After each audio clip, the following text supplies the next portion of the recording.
ಕೇಂದ್ರ ಸರ್ಕಾರ ದೊಡ್ಡ ನಿರ್ಧಾರ ಜಾರಿಯಾಗಿ ಬಿಡ್ತು. ಹೊಸ ಕಾನೂನು 40 ಕೋಟಿ ಉದ್ಯೋಗಿಗಳ ಕೆಲಸವೇ ಬದಲು.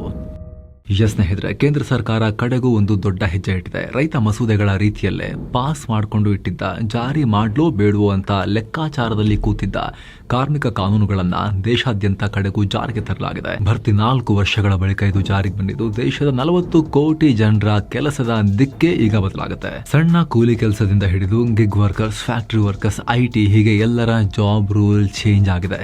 ನಿಮ್ಮ ಕೆಲಸದ ಅವಧಿ, ಸಂಬಳ, ಇನ್ಶೂರೆನ್ಸ್, ಸವಲತ್ತು, ಶಿಫ್ಟ್ ಟೋಟಲಿ ಚೇಂಜ್ ಆಗ್ತಾ ಇದೆ. ಇದೇ ಕಾರಣಕ್ಕೆ ಇದನ್ನು ಸ್ವತಂತ್ರ ಭಾರತದ ಇತಿಹಾಸದಲ್ಲೇ one of the biggest labour code reforms ಅಂತ ಕರೆಯಲಾಗ್ತಾ ಇದೆ. ಇಷ್ಟು ದಿನ ಇದ್ದ ನಿಯಮಗಳನ್ನು ಇದರಲ್ಲಿ ಬದಿಗೊತ್ತಿದ್ದು ಸಾಕಷ್ಟು ಮೇಜರ್ ಚೇಂಜಸ್ ತರಲಾಗಿದೆ. ಈ ಬಗ್ಗೆ ಕಂಪ್ಲೀಟ್ ಮಾಹಿತಿಯನ್ನು ಈ ಇಂಪಾರ್ಟೆಂಟ್ ವರದಿಯಲ್ಲಿ ನೋಡ್ತಾ ಹೋಗೋಣ. ಕೆಲಸ ಮಾಡ್ತಿರೋ ಪ್ರತಿಯೊಬ್ಬರಿಗೂ ಮುಖ್ಯ ಆಗುತ್ತೆ ಇದು. 40 ಕೋಟಿ ಉದ್ಯೋಗಿಗಳು ಅಂತ ಹೇಳಿದ್ರೆ ನೀವು ಇರ್ಬೋದು, ನಿಮ್ಮ ಮನೆಯವರು ಕೂಡ ಇರ್ಬೋದು, ನಿಮ್ಮ ಅಕ್ಕಪಕ್ಕದವರು ಕೂಡ ಇರ್ಬೋದು. ಸೊ ತಿಳ್ಕೊಳ್ಳೋದು ತುಂಬ ಮುಖ್ಯ.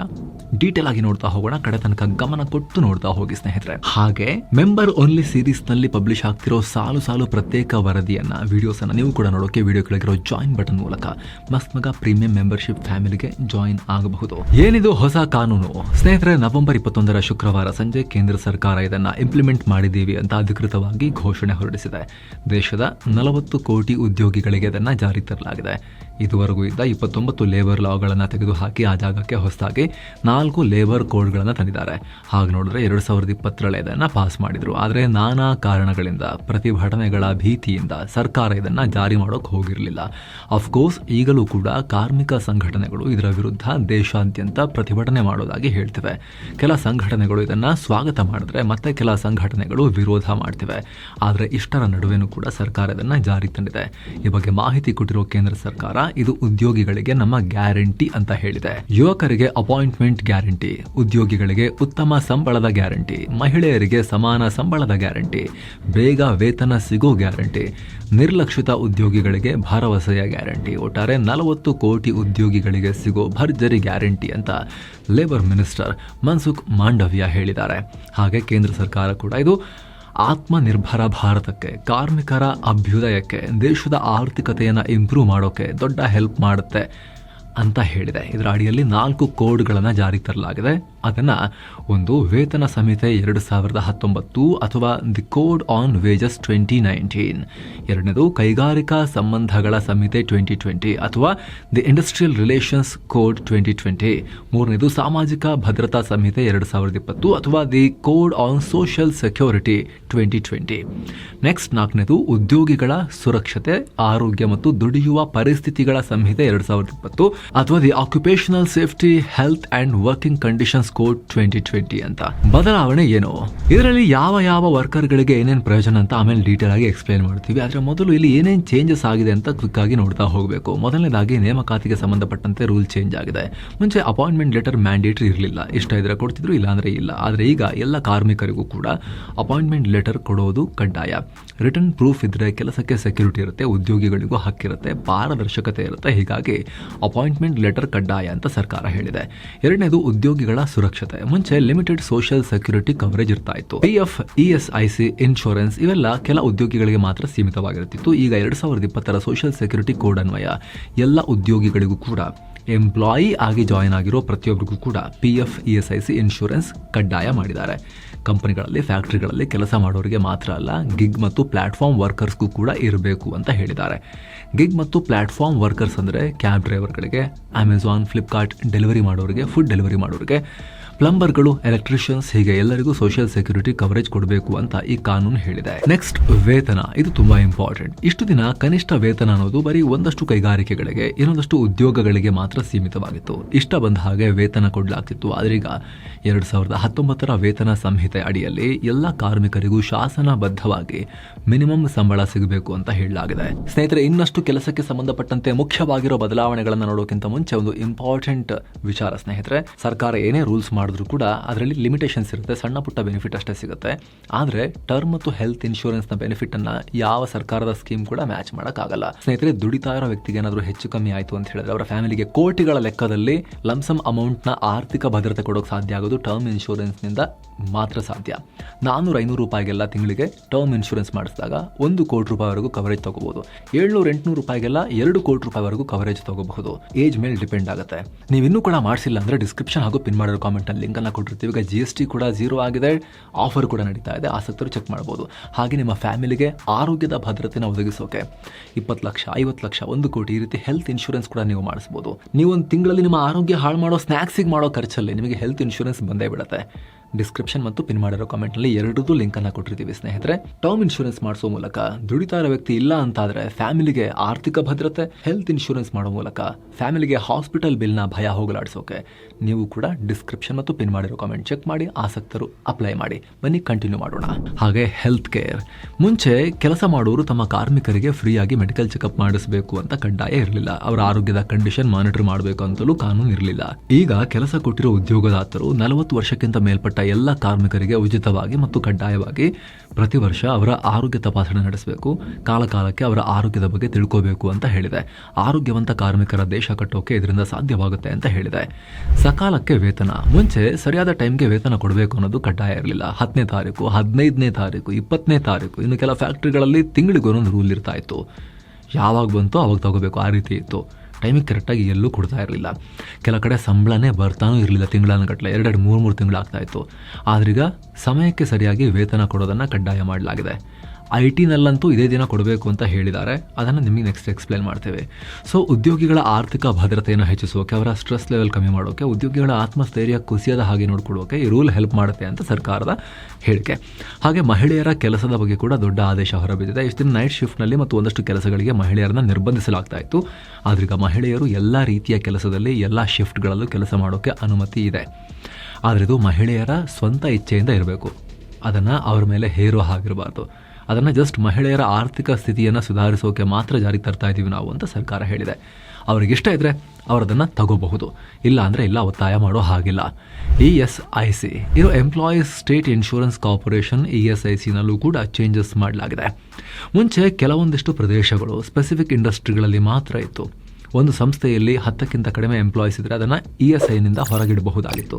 ಈಗ ಅದನ್ನು ದೇಶಾದ್ಯಂತ ಎಲ್ಲ ಸಂಸ್ಥೆಗಳಿಗೂ ಜಾರಿ ತಂದಿದ್ದಾರೆ. ಅದರಲ್ಲಿ 10ಕ್ಕಿಂತ ಕಡಿಮೆ ಉದ್ಯೋಗಿಗಳನ್ನು ಹೊಂದಿರೋ ಸಂಸ್ಥೆಗಳು ಅವ್ರಿಗೆ ಕಡ್ಡಾಯ ಮಾಡಲಿಲ್ಲ, ಆದರೆ ವಾಲಂಟರಿಯಾಗಿ ಅವ್ರಿಗೆ ಕವರೇಜನ್ನು ಕೊಡಬಹುದು. ಆದರೆ ಹೆಲ್ತ್ ರಿಸ್ಕ್ ಇರೋ ಜಾಬ್ಗಳು, ಉದಾಹರಣೆಗೆ ಗಣಿ, ಕೆಮಿಕಲ್ ಪ್ಲ್ಯಾಂಟ್, ಇನ್ನಿತರ ಸ್ವಲ್ಪ ಕಷ್ಟ, ದೈಹಿಕವಾಗಿ ಚಾಲೆಂಜಸ್ ಇರೋ ಕಡೆ ಮಾಡೋರಿಗೆ ಕಡ್ಡಾಯವಾಗಿ ಕಮ್ಮಿ ಎಂಪ್ಲಾಯೀಸ್ ಇದ್ದರೂ ಕೂಡ ಅದು ಇರಲೇಬೇಕು. ಹಾಗೆ ಲೈಸೆನ್ಸ್ಗೆ ಸಂಬಂಧಪಟ್ಟಂತೆ ಕೂಡ ಹೊಸ ರೂಲ್ ಬಂದಿದೆ. ಮುಂಚೆ ಬೇರೆ ಬೇರೆ ಲೇಬರ್ ಲಾಗಳಿಗೆ ಅನುಗುಣವಾಗಿ ರಿಜಿಸ್ಟ್ರೇಷನ್ ಮಾಡಿಸಬೇಕಾಗಿತ್ತು. ಆ ಎಲ್ಲ ಲಾಗೆ ಅನುಗುಣವಾಗಿ ಲೈಸೆನ್ಸ್ ಪಡೆಯಬೇಕಾಗಿತ್ತು. ಆದರೆ ಈಗ ಅದನ್ನು ಸರಳ ಮಾಡಿದ್ದಾರೆ. Single registration, pan India single licence, single return ಅಂತ ಒಂದೇ ಕಡೆ ಮಾಡಿದ್ರೆ ಸಾಕು ಅಂತ ಸಿಂಪ್ಲಿಫಿಕೇಶನ್ ಮಾಡಿದ್ದಾರೆ. ಯಾರ್ಯಾರಿಗೆ ಪ್ರಯೋಜನ, ಹೊಸ ಲಾನಿಂದ ಯಾರ್ಯಾರಿಗೆ ಲಾಭ ಅಂತ ನೋಡೋದಾದ್ರೆ, ಮೊದಲಿಗೆ FTE ವರ್ಕರ್ಗಳಿಗೆ ಇದು ಉಪಯೋಗ ಆಗುತ್ತೆ. ಏನಿದು FTE ಗೊಂದಲ ಮಾಡ್ಕೋಬೇಡಿ ಸ್ನೇಹಿತರೆ. FTE ಅಂದರೆ ಫಿಕ್ಸ್ಡ್ ಟರ್ಮ್ ಎಂಪ್ಲಾಯೀಸ್ ಅಂತ.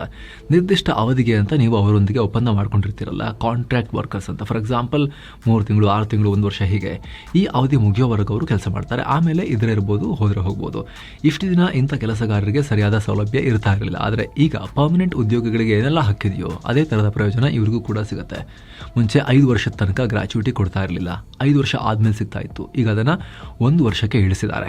ಹಾಗೆ ಪರ್ಮನೆಂಟ್ ಉದ್ಯೋಗಿ ಮತ್ತು FTE ಇಬ್ಬರಿಗೂ ಕೂಡ ಅವರ ಕೆಲಸದ ಆಧಾರದ ಮೇಲೆ ಸಮಾನ ವೇತನ ಕೊಡಬೇಕು. ಎರಡನೇದು ಗಿಗ್ ಆ್ಯಂಡ್ ಪ್ಲಾಟ್ಫಾರ್ಮ್ ವರ್ಕರ್ಸ್. ಇವರಿಗೆ ಇದೇ ಮೊದಲ ಬಾರಿಗೆ ಇಂಥ ಪ್ರಯೋಜನ ಸಿಗ್ತಾ ಇದೆ. ಅಗ್ರಿಗೇಟರ್ಗಳು ಅಂದರೆ ಸ್ವಿಗ್ಗಿ, ಝೊಮ್ಯಾಟೋದಂಥ ಸಂಸ್ಥೆಗಳಲ್ಲಿ ಕೆಲಸ ಮಾಡೋ ಎಂಪ್ಲಾಯೀಸ್ಗೆ ಅಥವಾ ಉದ್ಯೋಗಿಗಳಿಗೆ, ಗಿಗ್ ವರ್ಕರ್ಗಳಿಗೆ ಕಂಪನಿಗಳು ತಮ್ಮ ವಾರ್ಷಿಕ ವಹಿವಾಟಲ್ಲಿ ಆನ್ಯುವಲ್ ಟರ್ನ್ಓವರ್ನ 1-2% ಕಡ್ಡಾಯವಾಗಿ ಕಾಂಟ್ರಿಬ್ಯೂಟ್ ಮಾಡಬೇಕು. ಇದನ್ನು ಗಿಗ್ ವರ್ಕರ್ಸ್ ಸೋಷಿಯಲ್ ಸೆಕ್ಯೂರಿಟಿ ಯೋಜನೆಗಳಿಗೆ ಯೂಸ್ ಮಾಡ್ಕೋತಾರೆ. ಹಾಗೆ ಆಧಾರ್ ಕಾರ್ಡ್ ಲಿಂಕ್ ಇರೋ ಫೋನ್ ನಂಬರ್ ಮೂಲಕ ಸರ್ಕಾರ ಮಾಡಿರೋ ಬೆನಿಫಿಟ್ ಅನ್ನ ಇವರು ಪಡಿಬಹುದು. Health insurance, accident compensation, retirement benefits ಇವು ಕೂಡ ಸಿಗುತ್ತೆ. ಮಹಿಳೆಯರಿಗೆ ಆಗ್ಲೇ ಹೇಳಿರೋ ಹಾಗೆ ಸಮಾನ ಕೆಲಸಕ್ಕೆ ಸಮಾನ ವೇತನ ಕೊಡಲೇಬೇಕು. ಹಾಗೆ ಗಣಿಗಾರಿಕೆ ಮತ್ತು ಭಾರಿ ಯಂತ್ರೋಪಕರಣಗಳ ಕೆಲಸದಲ್ಲಿ ಇಷ್ಟ ಇದ್ರೆ ಅವ್ರಿಗೂ ಕೂಡ ಕೆಲಸ ಮಾಡೋಕೆ ಅನುಮತಿ ಕೊಡಬೇಕು. ಟ್ಯಾಲೆಂಟ್ ಇತ್ತು ಅಂದ್ರೆ. ಅವರು ಮಹಿಳೆಯನ ಕಾರಣಕ್ಕೋಸ್ಕರ ನಿರಾಕರಿಸುವ ಹಾಗಿಲ್ಲ. ಜಸ್ಟ್ ಅವ್ರಿಗೆ ಇಷ್ಟ ಇದೆಯಾ, ಅವ್ರ ಟ್ಯಾಲೆಂಟ್ ಇದೆಯಾ, ಅವ್ರ ಅರ್ಹರ ಕೊಡಬೇಕು ಅವ್ರಿಗೆ ಆ ರೀತಿ. ಹಾಗೆ ಮಹಿಳೆಯರಿಗೆ ಕುಂದುಕೊರತೆ ನಿಭಾಯಿಸೋಕೆ ಪರಿಹಾರ ಸಮಿತಿಗಳಲ್ಲಿ ಮಹಿಳಾ ಪ್ರಾತಿನಿಧ್ಯ ಕೂಡ ಕಡ್ಡಾಯವಾಗಿರಬೇಕು. ಯುವ ಉದ್ಯೋಗಿಗಳು, ಇವ್ರಿಗೇನು ಲಾಭ ಅಂದರೆ ಎಲ್ಲ ಉದ್ಯೋಗಿಗಳಿಗೂ ಕನಿಷ್ಠ ವೇತನವನ್ನು ನಿಗದಿ ಮಾಡಲಾಗಿದೆ. ಅಂದರೆ ಹೊಸಬರು ಅಷ್ಟೇ ಇರುತ್ತೆ ಅಂತ ಹೇಳೋ ಹಾಗಿಲ್ಲ, ಮಿನಿಮಮ್ ಸಂಬಳವನ್ನು ಕೊಡಬೇಕು. ಎರಡನೇದಾಗಿ ರಜೆಯ ಟೈಮ್ನಲ್ಲೂ ಕೂಡ ಸಂಬಳ ಕೊಡಬೇಕು. ಸರ್ಕಾರದ ಫ್ಲೋರ್ ವೇಜ್ ನಿಯಮದ ಮೂಲಕ ಅಂದರೆ ಜೀವನ ನಡೆಸೋಕೆ ಕಷ್ಟವಾಗದ ರೀತಿ ಮಿನಿಮಮ್ ಸಂಬಳವನ್ನು ಉದ್ಯೋಗದಾತರು ಕೊಡಲೇಬೇಕು.